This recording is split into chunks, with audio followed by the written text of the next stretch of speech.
హైదరాబాద్లో హైడ్రా తరహాలో నిజామాబాద్కి హైడ్రా కావాలనే బలంగా డిమాండ్ వినిపిస్తుంది. రాజధాని తర్వాత అత్యధిక ఆక్రమణలకు గురైన జిల్లా నిజామాబాద్.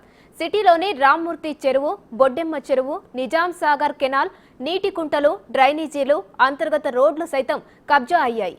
సారంగపూర్ రామ్మూర్తి చెరువు విస్తీర్ణం 30 ఎకరాలైతే ప్రస్తుతం 12 ఎకరాలు మాత్రమే మిగిలింది. దిగువన 7 ఎకరాల్లోనే గాడిగుంట కూడా కబ్జాకు గురి కావడం ఆందోళన కలిగిస్తుంది. ఆక్రమణలు తొలగించాలంటూ రైతులు డిమాండ్ చేస్తున్నారు.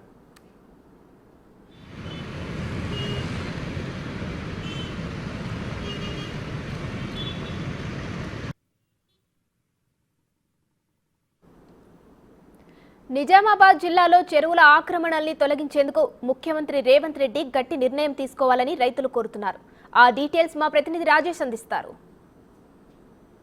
హైడ్రా పేరుతో రాష్ట్ర వ్యాప్తంగా కూడా చెరువుల కబ్జాపై ఇప్పటివరకు సీరియస్ తీసుకుంది ప్రభుత్వం. ప్రస్తుతం నిజామాబాద్ జిల్లాకు సంబంధించిన సారంపూర్ రామర్తి చెరువు ఈ ప్రాంతం అంతా కూడా రామర్తి చెరువు సుమారు సారంపూర్లో 3 చెరువులు ఉంటాయి. మొత్తం 3 చెరువులు కలిపి సుమారు 30 ఎకరాలకు పైగా ఈ చెరువు ప్రాంతం అంతా ఉంటుంది. ఈ సారంపూర్ సంబంధించిన రామర్తి చెరువు పూర్తిగా కబ్జా గురైందని చెప్పుకోవచ్చు. చూడొచ్చు విజువల్స్లో ఆ చెరువులలోనే వాళ్ళు ఇల్లు కట్టుకున్నారు, భూములు కబ్జా చేశారు, చెరువుని కబ్జా చేశారు. ఇప్పటివరకే శిఖం భూములు అని చెప్పినప్పుడు కూడా ఇక్కడ గత ప్రభుత్వం ఏదైతే 10 సంవత్సరాలు పాలిస్తున్న ప్రభుత్వం ఏదైతుందో ప్రభుత్వం సంబంధించిన నాయకులంతా కూడా ఈ చెరువుని కబ్జా చేసి అక్రమార్కులకి కట్టబెట్టారు. మొత్తంగా కూడా పట్టాలు చేసి ఏవైతే ఇళ్లకు నంబర్లు ఇచ్చి సంబంధించిన అధికారులు కూడా ఇందులో కుమ్మగైనట్టు తెలుస్తుంది. మొత్తం పూర్తిగా సుమారు 30 ఎకరాలు పైగా ఈ చెరువు ప్రాంతం అంతా ఉంటుంది. ఇక్కడ సంబంధించిన చాలా సంవత్సరాలుగా ఇక్కడ ప్రాంతవాసులు అంతా కూడా తీవ్రంగా వ్యతిరేకిస్తున్నారు, చాలా కొట్లాడుతూ ఉన్నారు. కానీ అప్పటి ప్రభుత్వం కూడా ఎప్పుడు స్పందించలేదు. మొత్తం ఆ ప్రాంతం అంతా కూడా సంబంధించిన అప్పటి నాయకులంతా కూడా ఈ చెరువుని అంతా కబ్జా చేస్తారు. ప్రస్తుతం నాయకులు ఉన్నారు, మాట్లాడి చెప్పడం చేద్దాం. ఎట్లా చూస్తారు, అసలు ఏం జరిగింది, ఎప్పటి నుంచి మీరు ఉద్యమం చేస్తున్నారు, ఎన్ని చెరువులు కబ్జా అయినాయి? ఇప్పుడు దాదాపుగా ఈ అరసపల్లి చెరువు అనేటి 3 చెరువులు ఉన్నాయి నిజామాబాద్ జిల్లాలో. రామర్తి చెరువు, గాడికుంట చెరువు, అరసపల్లి ఊర చెరువు. మరి ఇవి చెరువులకు కబ్జాలు గురవుతున్నటువంటి విషయంలో ఇవాళ కొత్త కాదు, 10 సంవత్సరాల కంటే ముందు నుంచి కూడా కబ్జాలకు గురవుతున్నాయి. ఈ విషయాలని సంబంధిత అధికారులకు, ఆర్డీఓకు, మరి సంబంధిత ఎంఆర్ఓలకు మేము చాలాసార్లు ఫిర్యాదులు చేసినాం. ఎవ్వరు కూడా స్పందించలేదు. స్పందించినా అది నామమాత్రంగా స్పందించారు. మరి ఈ కబ్జాలకు గురవుతున్నటువంటి ఏదైతే విషయం ఉన్నదో మరి రేవంత్ రెడ్డి గారిని రాష్ట్ర ముఖ్యమంత్రి మేము అరసాపల్లి రైతుల తరపున, అరసాపల్లి గ్రామ ప్రజల తరపున మేము అభినందిస్తున్నాం, మరి స్వాగతిస్తున్నాం ఈ కార్యక్రమాన్ని. మరి ఈ కబ్జాల కోరులు ఏదైతే భూ కబ్జా కోరులు ఉన్నారో ఇటువంటి కబ్జాలు చేయాలంటే మరి వణుకు పుట్టాలి. మరి ఇవాళ చెరువులకు వచ్చే నాళాలన్నీ కబ్జాలు చేస్తే కాలనీలు మునిగిపోయి మరి ఇవాళ మరి ఎన్నో ప్రజలంతా ఇబ్బంది పడుతున్నారు. మరి ప్రజలకు ఇబ్బంది కాగా మరి కొందరు కబ్జాకోరులు భూ కబ్జాకోరులు ఇచ్చేస్తే చెరువులో ఉన్న శిఖము, బఫర్ జోన్లు అన్నీ కూడా కబ్జాలు చేస్తూ మరి షెడ్లు వేసుకుంటున్నారు. మరి ఇటువంటి వ్యవస్థను మరి ఏదైతే హైడ్రా ఉందో మరి సిస్టమ్ బాగుంది, మరి ప్రజలు కూడా హర్షిస్తున్నారు. ప్రజల కోసమే ప్రభుత్వాలు ఉంటాయి కాబట్టి ప్రజలు ఏదైతే స్వాగతిస్తారో దాన్ని మరింత పకడ్బందీ వ్యవహరించాలి. మరి ప్రజల కోసం మరింత పనిచేయాలి. కాలనీలు మునిగిపోకుండా చూసుకోవాల్సిన బాధ్యత ప్రభుత్వాలపైన ఉన్నది, ప్రభుత్వ అధికారులపైన ఉన్నది. మొన్ననే ఆనందనగర్లో ఒక బాలిక చనిపోయిన చాలా బాధాకరం. మొన్ననే ఒక నాలాలో పడి చనిపోవడం అనేది చాలా బాధాకరం. ఇటువంటి జరగకుండా ఉండాలంటే ప్రభుత్వం ఈ కబ్జాకోరులకు ఎక్కడైతే ఉన్నాయో అక్కడన్నీ తొలగించాలని చెప్పి మీరు ఎట్లా చూస్తారు? అంటే రాష్ట్ర వ్యాప్తంగా కూడా హైడ్రా మాకు కూడా కావాలి, మా జిల్లా కూడా హైడ్రా రావాలి, ముఖ్యమంత్రి రేవంత్ రెడ్డి తీసుకున్న నిర్ణయాలు మాకు కూడా అమలు చేయాలని కోరుతున్నాం. ఎట్లా చూస్తారు? మేము మొదటగా ముఖ్యమంత్రి రేవంత్ రెడ్డి గారిని స్వాగతిస్తున్నాం. ఎందుకంటే గతంలో ఏ ముఖ్యమంత్రి తీసుకొని నిర్ణయం ఇలా dynamic leader, young and dynamic leader Revanth Reddy గారు తీసుకున్నారు. దీనికి మేము ప్రజల పక్షాన్ని హర్షిస్తున్నాం. ఎందుకంటే గతంలో కొన్ని సంవత్సరాల నుంచి చూస్తుంటే ప్రతి పట్టణంలో, ప్రతి గ్రామంలో చెరువులు కానివ్వండి, కాలువలు కానివ్వండి మొత్తం కబ్జాలకు గురైనాయి. అదే దాన్ని హైడ్రా సిస్టమ్ తీసుకొచ్చి కబ్జాలకు గురైన చెరువులని, బఫర్ జోన్లని, కట్టినటువంటి కన్స్ట్రక్షన్స్ అన్ని తీసేస్తూ ప్రజలకు ఉపయోగపడే నిర్ణయం తీసుకొని ప్రజలకు ఉపయోగపడే కార్యక్రమం చేస్తున్నాడు. దీనికి చాలా రైతుల పక్షాన హర్షిస్తున్నాం.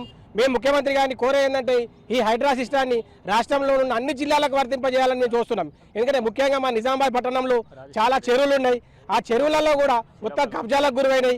గతంలో రాజశేఖర రెడ్డి గారు వచ్చినప్పుడు ఇక్కడ రామర్తి చెరువు అని అరసపల్లి ఊరి పైన ఉంటుంది. దీనికి ఇక్కడ డెవలప్ చేస్తామని అప్పుడు శిలాఫలకం చేశారు, మినీ ట్యాంక్ బండ్ డెవలప్ చేస్తామన్నారు. కానీ తర్వాత వచ్చిన ఎవరు కూడా చేయలేరు. దీనికి దాదాపుగా ఈ రామర్తి చెరువు 30 ఎకరాల విస్తీర్ణంలో ఉంటుండే దీన్ని ఇప్పుడు అన్ని కబ్జాలు చేస్తూ దాదాపుగా 10-12 ఎకరాలకు దీన్ని కుదించేసారు. దీనిపైన గతంలో చాలాసార్లు కలెక్టర్లకు కానివ్వండి, ఆర్డీఓలకు, ఎంఆర్ఓలకు, ఇరిగేషన్ అధికారులకు అందరికీ విన్నపాలు చేసినప్పటికీ ఎటువంటి లాభం లేకుండా పోయింది. కబ్జాదారులు ఏదో పక్క సర్వే నంబర్లు వేసి డాక్యుమెంట్ సృష్టించారు. అధికారుల దగ్గరికి వెళ్తే వాళ్ళ దగ్గర డాక్యుమెంట్ అంటారు, మీ దగ్గర లేవా? చెరువుకు సంబంధించిన రికార్డు మీ దగ్గర లేదా? ఇరిగేషన్ దగ్గర లేదా? ఎన్ని ఎకరాలు ఉండాలా? ఎక్కడ దీనికి హద్దులు మీరు చేయలేరా? మీరు వాళ్ళకి ఎందుకు వత్తాసు పలుకుతున్నారు? ఇప్పటికైనా ఒక డైనామిక్ లీడర్ మన ముఖ్యమంత్రి గారు దీనిపైన కార్యక్రమాలు చేస్తుండు. దీనికి మీరు సపోర్ట్ చేసి ఇక్కడ కబ్జాలైనటువంటి ఈ నాళాలని, ఈ చెరువుని కాపాడాలని కోరుతున్నాం. మీరు చెప్పండి, రాష్ట్రగా ఏదైతే ఎన్ని చెరువులు కబ్జా అయినాయి, ఎంత ప్రాంతం అంతా కూడా మునిగిపోయింది ఇప్పటి వరకు? ఈ చెరువులకు సంబంధించిన అక్రమ ఇల్లు కట్టారు, ఎంతమంది నష్టపోతున్నారు? ఇప్పుడు ఇక్కడ ఉన్న అరసపల్లి గ్రామానికి చెందిన ఈ చెరువులనేంటి గాడుకుంట కానీ, అరసపల్లి చెరువు కానీ, ఈ రామర్తి చెరువు కానీ, ఇప్పుడు ఈ కట్టిన బిల్డింగ్లు కూడా ఇవన్నీ చెరువులోకి వస్తాయి. దీని విస్తీర్ణము 29 ఎకరాల 30 గుంటలు పోయి ఇప్పుడు 10 ఎకరాల వరకు వచ్చింది. ఇదంతా మరి మెయిన్ రోడ్ నుంచి ఇక్కడ నుంచి అక్కడ దాకా మెయిన్ రోడ్లు ఉంది. ఇది ఎక్కడో అడవిలో జంగల్లోనో కారు రాకుండా ఉన్నది అన్నట్టు కాదు.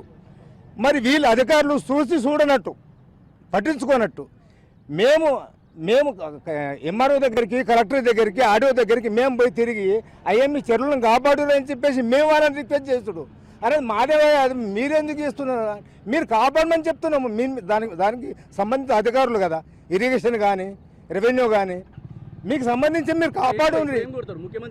ముఖ్యమంత్రికి ఏం కోరుతున్నామంటే, ముఖ్యమంత్రి తీసుకున్న నిర్ణయం బాగుంది ప్రజల పట్ల అందరికీ. ఇప్పుడు ఈ నిర్ణయం పట్ల తీసుకుంటే ముఖ్యమంత్రి చాలా బాగానే చేస్తుండని చెప్పేసి మేము ముఖ్యమంత్రిని